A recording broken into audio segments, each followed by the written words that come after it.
আসসালামু আলাইকুম। মুরগি রোস্ট করতে এলাম। আমি আগে কখনো এয়ার ফ্রায়ারে মুরগি রোস্ট করিনি। এটা নতুন এয়ার ফ্রাই কিনেছি, অনেক বড়। তো আজকে প্রথমে একটু করে দেখবো কেমন হয়।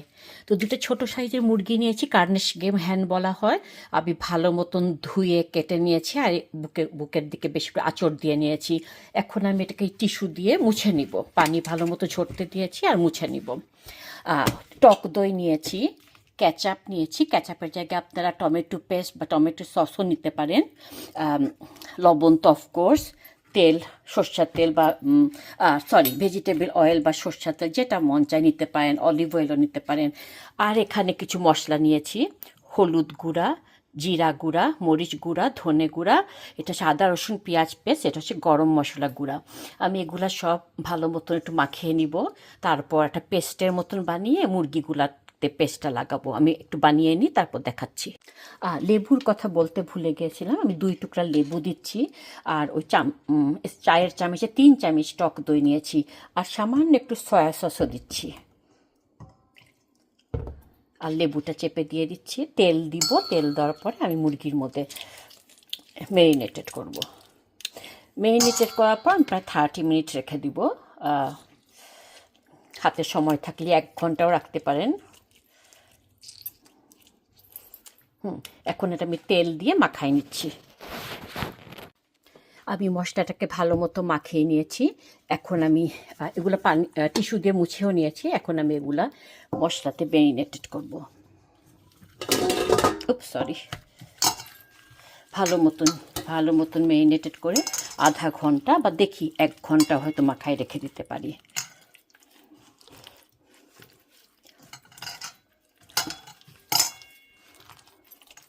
মশলা যেটা বাঁচবে সেটা ফেলবো না, সেটা রেখে দিব। ভেজিটেবল একটু করবো এটা দিয়ে। ছোট ছোট একদম মুরগিগুলো, বাচ্চা মুরগির মতন, তো বেশি সময় লাগার কথা না। রান্না করতে গেলে তো খুব অল্প সময় হয়ে যায়। আর এখন দেখি হতে কত লাগে। তা আমি এভাবে ম্যারিনেট করে রেখে দিচ্ছি। তো আমি এভাবে ম্যারিনেট করে রেখে দিচ্ছি। এটা যে ঢেকে রেখে দিয়েছি। এখন এটার তলায় একটু অ্যালুমিনিয়াম ফয়েল বিছিয়ে নিব। আপনাদের কাছে যদি লাইনারগুলো থাকে লাইনারও বিছাতে পারেন। আমার সিলিকনের লাইনার আছে, বাট একটু বড় লাগবে, তো ভাবলাম এটা দিয়ে করি। এটা ভালো মতো ওখানে বিছাবার পরে এইটা বসাই দিব। এই যে এভাবে বসাই দিয়েছি। এখন রেডি থাকলো আমার। ওটা ম্যারিনেটেড হলে আমি 1 ঘন্টা পর আসতেছি। আর যতক্ষণ মাংসটা ম্যারিনেটেড হচ্ছে ততক্ষণ একটা সকালের জন্য আলু বেগুন ভাজি করছি। আস্ত জিরা দিয়েছি, কালো জিরা দিয়েছি, আর আলু, বেগুন, শুকনো মরিচ, লাল মরিচের গুঁড়া, হলুদ গুঁড়া, যা ইচ্ছা দিতে পারেন। এটা নামাবার আগে আমি ধনে পাতা কুচি বেশি করে দিব। আপনারা বোনেরা, যারা প্রবাসী বোনেরা, যারা ঘরে বসে আছেন, যারা ছোট বাচ্চার জন্য বাইরে কাজ করতে পারেন না বা পর্দা মেনটেন হবে না সেই জন্য কাজ করতে পারেন না, আপনারা ঘরে বসে কিন্তু বিজনেস করে আর্ন করতে পারেন খুব সহজে। তেমন কোনো কঠিন কিছু না। আপনারা যদি জানতে চান ডিটেলস, আমার সাথে যোগাযোগ করুন। আমি ওয়েবসাইটটা লিখে দিচ্ছি নিচে, snuribeach.com। আমি নিচেও লিখে দিচ্ছি, আবার বলছি snuribeach.com। আপনারা সমস্ত ভাজি বা তরকারিতে কালো জিরা দেওয়ার চেষ্টা করবেন। রাসূল সাল্লাল্লাহু আলাইহি ওয়াসাল্লাম বলেছেন কালো জিরায় মৃত্যু ব্যতীত সকল রোগের আরোগ্য রয়েছে। হাদিসের নাম্বারটা বলে দিই, সহি মুসলিম 2215। ওকে, প্রায় 1 ঘন্টা হয়ে গেছে। তো এখন আমি এটা এয়ার ফ্রাই চড়াই দিব। এই মশলাগুলো ফেলবো না, মশলাগুলো আমি মাঝে মাঝে উপর দিয়ে একটু ব্রাশ করে দিব। ব্রেস্টের সাইডটা তলায় দিলাম।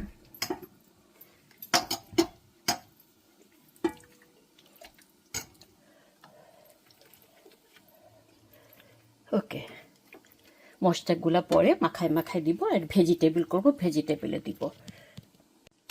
বিসমিল্লাহ।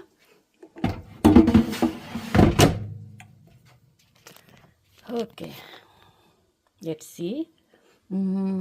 এটা হচ্ছে রোস্ট। জানি না রোস্টে কত মিনিট আসবে। আচ্ছা, আমি অন্যভাবে দিই। এয়ার ফ্রাই 420 মিনিটে দেই, তারপর টার্ন করব। টার্নও আছে, প্রিহিটও আছে। তো 10 মিনিট পরে অটোমেটিক উল্টিয়ে দিব ইনশাল্লাহ। তারপর কেমন হয় দেখে আবার দিব। 400 ডিগ্রি ফারেনহাইটে আমি 20 মিনিট দিচ্ছি। আচ্ছা, আমার কাছে 400 ডিগ্রিটা একটু বেশি লাগছে, তো আমি 375 করে দিলাম, একটু কমিয়ে দিলাম। ওকে, এখন উল্টাই দিব। আর এখানে একটু তেলও ব্রাশ করে দিব, মশলাও একটু ব্রাশ করে দিব। এই যে মশলা দিয়ে ব্রাশ করে এটা উল্টাই দিব। আহ, এক হাতে উল্টাতে মনে হয় পারবো না, আমাকে ফোনটা রেখে উল্টাতে হবে। এই যে উল্টিয়ে দিয়েছি, একটু ব্রাশ মশলা আর তেল দুটো একটু ব্রাশ করে দিয়েছি। এই পিঠে আবার এখন 10 মিনিট করব। এখন আমি টেম্পারটা একটু কমিয়ে 325 করে দিলাম। একটু বেশি কড়কড়া হয়ে গেছে দেখলাম, তো একটু কমাই দিলাম। আরও 14 মিনিট আমি এই পাশটা করে দেখব কেমন হয়। আমার মনে হচ্ছে হয়ে গেছে। একটু পোড়া পোড়া ভালো লাগে। তো আমি এটাকে এখন নামিয়ে নিয়ে পেঁয়াজ বেরেস্তা করে উপর দিয়ে দিব, শসা, কাঁচামরিচ, লেবু এগুলা কেটে দিব, আর বেল পেপার, মাশরুম এগুলা দিয়ে একটা ভেজিটেবল করব এই মশলাটা দিয়ে। মনে মনে আছে নিশ্চয়ই আজকে আমি প্রথম রোস্ট করলাম এই হেয়ার ফ্রাইয়ে। তো একটু হয়তো অন্যরকম হতেই পারে, লবণ টবণ কম হতে পারে, পরে আবার দেখবো। তো আপাতত আজকের মতন এমনই থাক, ভেজিটেবলটা করার সময় দেখাবো। এই প্রবাসে আমাদের যে কত কাজ করতে হয়, আমাদের তার বুয়া নাই, আমাদের সব কাজ নিজ হাতে করতে হয়। আচ্ছা, একটু বেশি পুড়ে গেছে, প্রথম করলাম তো বলেছি, নেক্সট টাইমে একটু কম করতে হবে। তো জিনিসপত্রের দাম যেভাবে বাড়ছে আস্তে আস্তে, এই জন্য প্রবাসী বোনেরা যারা ঘরে বসে কিছু ইনকাম করতে চান তারা আমার সাথে যোগাযোগ করতে পারেন। আমি অনলাইন ডিজিটাল মার্কেটিং বিজনেস করছি। এটা হালাল, বৈধ, ট্যাক্স পে করতে হয়। বেশিরভাগ কাজ অটোমেটিকভাবে হয়, আর সামান্য কিছু আমাদের করতে হয়। জানতে চাইলে আপনি আমার সাথে যোগাযোগ করুন snuribiz.com। আসলে বাইরে যারা জব করেন, জব করার পরও একটা এক্সট্রা আইটেম থাকলে ভালো হয়।